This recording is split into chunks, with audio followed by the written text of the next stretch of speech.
नमस्कार, स्वागत है आप सभी का। आप देख रहे हैं न्यूज एक्सप्रेस। मैं हूं आपके साथ नमता चौधरी। भारत के विदेश मंत्री एस जयशंकर चाइना जाने वाले हैं। इस वक्त वो सिंगापुर में हैं और जल्द ही चीन के लिए वो उड़ान भरेंगे। आपको बता दें, शंघाई सम्मेलन में यानी एससीओ समिट में वो हिस्सा लेने के लिए जा रही हैं, लेकिन इन सबके बीच बयानबाजी चीन की तरफ से शुरू हो गई है। देखिए, चीन इस बात को जानता है कि भारत का व्यापार बहुत बड़ा है और भारत से डायरेक्ट पंगा लेना किसी भी मुद्दे पर उसके लिए हितकारी साबित नहीं होगा। इसीलिए भारत से सीधे सीधे तौर पर उलझने के बजाय वो हमेशा दोस्ती का हाथ बढ़ाने की कोशिश करता है। और इसीलिए हाल फिलहाल जिस तरीके से तिब्बत का मुद्दा चल रहा है, दलाई लामा का मुद्दा चल रहा है, और ऐसे में विदेश मंत्री एस जयशंकर की चीन की यात्रा होनी है, ऐसे में लगातार चीन की तरफ से बयानबाजी का दौर शुरू हो गया है, ताकि एक मैसेज देने की कोशिश की जा सके कि देखिए, आप जबरदस्ती इस तनाव को ले रही हैं, इसको लेकर आपके और हमारे बीच के संबंध नहीं बिगड़ने चाहिए। रविवार को चीनी दूतावास के प्रवक्ता यू जिंग ने बाकायदा सोशल मीडिया पर भारत और चीन के संबंधों पर अपनी राय रखी, जिसमें उन्होंने कहा, भारत में पूर्व अधिकारियों और रणनीतिक और शैक्षणिक समुदाय के सदस्यों ने दलाई लामा और उनके पुनर्जन्म के बारे में अनुचित टिप्पणियां की हैं।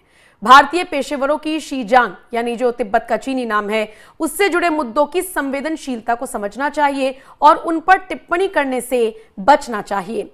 दलाई लामा के उत्तराधिकार से जुड़ा मामला स्वाभाविक तौर पर चीन का आंतरिक मामला है। ऐसे में किसी भी बाहरी ताकत का हस्तक्षेप इसमें बर्दाश्त नहीं किया जा सकता। आपको बताते चले, दलाई लामा ने हाल ही में अपना 90वां जन्मदिन मनाया था और यहीं से एक आवाज उठी जिसमें कहा गया कि अगला दलाई लामा कौन होगा, या जो दलाई लामा है उनका अगला उत्तराधिकारी कौन होगा, इसका पूरा जो अधिकार है फैसला करने का, वो दलाई लामा द्वारा बनाए गए संगठन को है, ना कि चाइना को। अब चाइना ने किस तरीके से तिब्बत पर एक तरीके से कब्जा कर रखा है, सब जानते हैं। चीन को लगता है कि पूरा तिब्बत उसके नियंत्रण में है तो सारे फैसले वही लेगा, जबकि दलाई लामा ने साफ साफ कह दिया कि कौन होगा अगला उत्तराधिकारी, ये वो संगठन तय करेगा जो हमने बनाया है, ना कि चीन तय करेगा। इसी चीज को, दलाई लामा की इस बात को और अगला उत्तराधिकारी कौन होगा इसे लेकर, और चीन नियंत्रण नहीं करेगा इसे लेकर भारत की तरफ से कुछ लोगों ने टिप्पणी की। इसी को लेकर अब चाइना के नेता आपत्ति जता रही हैं और कह रही हैं कि इसे आप जबरदस्ती अपने ऊपर बोझ की तरह ले रही हैं, आपको ऐसा नहीं करना चाहिए। उनका तो यह भी कहना है कि चीन का आंतरिक मामला है, जबकि तिब्बत इसे अपना आंतरिक मामला बता रहा है। यानी तिब्बत वर्सेस चाइना तो चल ही रहा है, लेकिन भारत का इसमें पक्ष क्या है?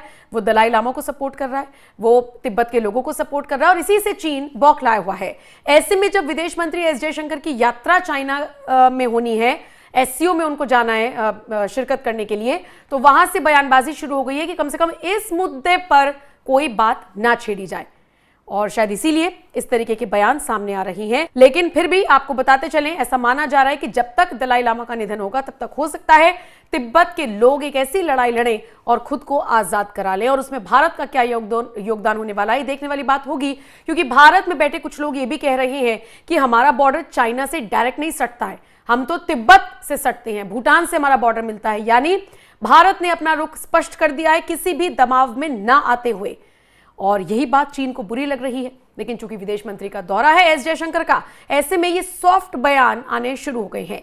फिलहाल देखने वाली बात होगी कि जब विदेश मंत्री एस जयशंकर वहां जाएंगे, मुलाकात करेंगे दिग्गजों से, तो फिर किस तरीके से बात उठती है, इस मुद्दे पर होगी या नहीं, ये भी देखने वाली बात होगी।